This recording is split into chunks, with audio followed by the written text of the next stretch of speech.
we've assigned you this task. We asked you to come up with your team of the season. No one's interested in mine assignment, but we are in yours because you played and we didn't. So in what direction do you go? Well, it's a mixed bag. There's always going to be a few people you leave out and other people listening will go, he should have got in and he should have got in. But yeah, I've gone with Martinez in goal from Villa.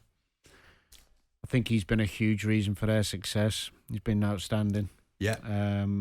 I've actually gone in the back four. I've gone for Ben White at right back. A lot of my picks are players who've played nearly all the season and consistently well, not just moments. I think he's been terrific. That link up with Saka. Left back, I think Udogie for me. Young lad, brought in, first season in the Premier League at Tottenham. I know he's been injured the last few weeks, but overall his season's been terrific. He's been a breath of fresh air, powerful, adventurous, skillful. Can defend as well, quick. Yeah, they kind of miss him, don't they? Yeah. The two centre-halves, I thought the only one who came to mind who I think deserves a mention but didn't get him was Van der Ven. Another one at Tottenham who I think's been a real... First season's been good. But I've gone for Van Dijk and Saliba. Pretty easy to choose those two. Been a cut above the others. Has Van Dijk been as good as he's we have seen Van Dijk being in recent seasons? Been outstanding. Yeah? Yeah, absolutely outstanding. Big reason why Liverpool have been able to even mount a charge and get to the point in the season where they were still in it. He's been outstanding. What do you think? Don't know about that. You didn't play the game though, neither did I. Fair enough. And the other thing I'd say, irrelevant to playing the game, is I watch a lot more football than you two. How do you know what I do or don't do? How do you know Unless you've got an illegal Fire Stick where you can watch all the games. So you're saying you have? No, I work for the BBC where we get to watch all the games before I work. Ah, right. So that means you've watched more games of Virgil van Dijk, given that was a subject matter. Yeah. So you've watched more games because you're at the BBC with Virgil van Dijk in it? I've watched more games than you this season. Okay. But we're not talking about games, we're talking about Virgil van Dijk. And Liverpool games. Right, okay. I think he's had an off and on season. I think there's times during the course of this season where people have questioned him at the beginning of the season being quite as effective. So I'm surprised, but then I suppose I'm not surprised because of Danny's clear moving bias. On. Yes, clear and bias. the fact that he's a football person. Sorry, Danny, carry on. So I've gone for Rice and Rodri. Rice and Rodri, yeah. I mean, anyone who doubts those two, just please. The only one who deserves a mention, probably Douglas Luiz at Villa. I think he's been outstanding. Just ahead of them, I've gone for Odegaard because of his consistency throughout the season. I think he's been pivotal in Arsenal's challenge. I know De Bruyne's numbers are fantastic, but he's only played half the season. And don't get me wrong, if you said to me, who would you rather have? I'd rather have De Bruyne. But... So where have you gone after Rice and Rodri? Sorry, Odegaard. Odegaard? Yeah. Okay. He's been pivotal to Arsenal's success. Yeah. And then I've got an English front three, Jim. Right, though, I'm delighted for you. On you go. Palmer, Chelsea. Cole Palmer, yes. Outstanding. Yeah. Arguably the signing of the season. Unbelievable. Especially playing in the team. To shine like he has. Incredible. I've gone for Foden on the left. Yeah. Can't disagree with that. You can play him anywhere, can't you, Foden? Yeah. And then I've gone for Watkins up top. Just because Haaland's done what we expect him to do. Watkins, he's actually got 27 goals in 52 games this season, 19 in the Prem, 13 assists, and hit heights I didn't think he could. And arguably the main reason why Villa are in the Champions League spot's him. Now, as you know, I'm not a football person, nor is my learned colleague to my right. But you're not including Haaland. No, because he's missed a big chunk of the season. I think Watkins throughout the season has had a bigger impact. Not scored as many goals, and if you said to me, if you're a manager, who would you have tomorrow? I'd have Haaland, because Haaland's the best forward in the world. Yeah. But I'm not picking who's the best player. I'm picking who's had the best season. The best season. Yeah. So Martinez, a back four of White, Van Dijk, Saliba and Doggy, Rice, Rodri, Odegaard in there, and a three of Palmer, Watkins and Foden. Yeah. Okay. Mr. Jordan, do you want to throw your hat in the ring with any... I wouldn't have hit him, but out of him. No, I'm happy to bow to a football person's knowledge. Yeah. And only include people because they've only done what they normally do. So, or exclude them in this instance. Haaland only does what he normally does. No, he did less. 27 goals in 30 games, so he should definitely be excluded for Ollie Watkins. I think there's such logic in that I can't fail to bow to it. Well, you didn't listen then. I did. What you're saying is he played more games. No, he's played throughout the And whole he's been more season. influential in Aston Villa. And been more impactful on Villa's season than Haaland has on City's, because Haaland hasn't scored as many as last season. Yeah. But City is still winning anyway, and they still won games every week when he wasn't there for 3 months. So the 2 goals he scored yesterday. Yes, but they won games without him. Ah. And Villa didn't win any without Ollie Watkins. Well, I don't think he missed many. But you watched them more, so you know, yeah? Yeah, exactly. You've watched a lot more football than Simon and I have watched. I think that's fair to say. It was my job to. But you haven't watched as nearly as much football as Graham Souness has watched. I bet I have. I don't know. Do you, Simon? What do you think? I think Blind Pew's watched more football than Graham Souness. Blind Pew, how is he? So Cole Palmer, we'd expect to line up for Chelsea tonight down at Brighton. I love watching him play. What about the contrasting statements that we've been hearing from Mauricio Pochettino in recent days? Before they played Forest, a game they went on to win by 3-2, Pochettino was asked about his future. The most important thing is to keep going working if we are all happy. Not only the owners happy with us or the sporting director with us or us with all the organization that the club is building here, because on then we are all under assessment.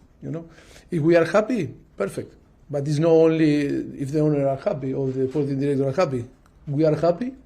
You need to ask also, because maybe we said, look, maybe we are not happy, and then we assess the situation. And maybe we are not happy and we need to split, but it's not going to be the first time that the coaching staff decide on the end of the season not to keep going. But understand that always is in the opposite way, that always is the owners or the sporting director. Now, in there somewhere, when he was asked about his future, he says, you need to ask us, because maybe we're not happy and we accept the situation and we might need to split. So then, after the win against Forest, he said, I didn't say I was unhappy. I have a year left on my contract and I'm always thinking long term. And then ahead of tonight's match against Brighton, Pochettino was asked if qualifying for Europe would constitute a form of success this season. If you ask me, after all the circumstances that we were living in the last 10 months, in case to get the Europe, I think it will be a very, very good thing for us. But like always, we are going to judge people because of the result, or we are going to judge people because of the process, putting all the circumstances that we had. That is a difficult thing to judge, because if you, I don't want to be repetitive, but I think it's to match the history of Chelsea. It's not going to be, even if winning the next 2 games, it's not going to be a successful season. We want to match the history of Chelsea. With all the circumstances, can be a very good season. I have no idea what this fella's talking about. Well, I think you mean because of the speed and lack of clarity? I don't understand what his point is. I don't understand where he goes. He doesn't seem to answer anything or say anything of any substance. And it's not just because I'm being facetious towards the fact that English is his second language. It's just because it doesn't make a lot of sense. Are we to judge people, Simon, because of the results, he says, or because of the process? Well, both, you buffoon. That's how it works in the real world. You can't have one without the other. You have to, in order to have a process going in the right direction, you have to have results running alongside it. You can't just say, we've turned up in 38 games, but you lost them or you got relegated. Well, it's a process. Oh, well, great, okay.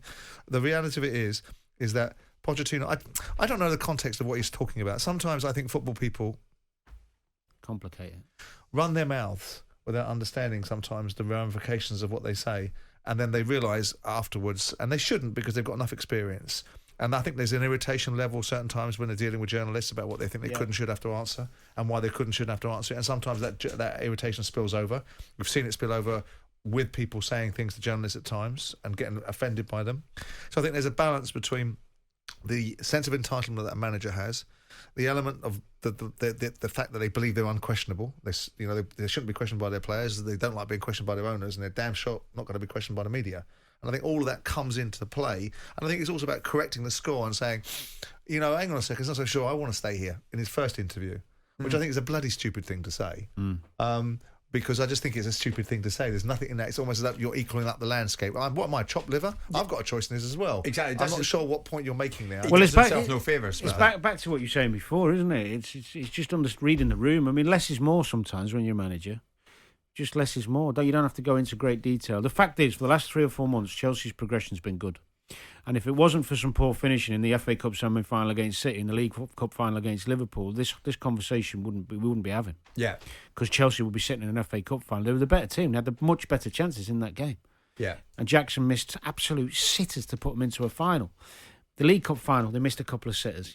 All right, they didn't play well next time. Liverpool nicked it, but they're home. I think they've been beat once at home in 14 games. It is definitely coming together. It's better. It is coming together, but with due respect. So it should.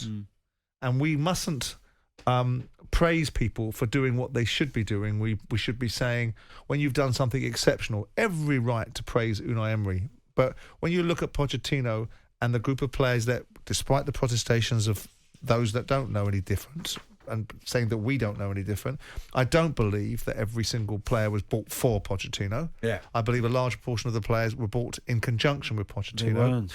You don't. I don't believe it. I've spoken Danny. honestly. Well, you've spoken to Pochettino, have you? Not directly, no. Right. Okay. And you've spoken and to if the I owner. had, I wouldn't say. But right. no. I would imagine that there is a I'm concentration. telling you. You're telling me what? I'm telling you that he didn't have a say in 95% of those players. A football manager that was courted. Yes, I'm telling you that. By Chelsea. Trust me on that one. So courted by Chelsea. Trust me. Didn't want these players. It's not saying he didn't want. You're that's no. Well, what are you saying then? You're saying he's had this about the genesis influence. of an idea. He didn't have any influence on a huge amount of those players. So let me rephrase the question. So yes, if he wanted them or not, it didn't matter. We repackage it then. So are you saying to me that if Pochettino turned round to the ownership model and said, "Not while I've got a hole in my backside, am I having that player?" They would have said, "Get on with it, you're having it." He's not asked about some of them. So they just turned up the training ground without him being. That's what you believe. Yeah. I think you're away with yourself. Okay. I do. But Danny played the game. Of course he did. Of course he did. Jim White and Simon Jordan. Monday to Friday mornings from 10 on AM, on DAB, via the talkSPORT app and on your smart speaker. talkSPORT.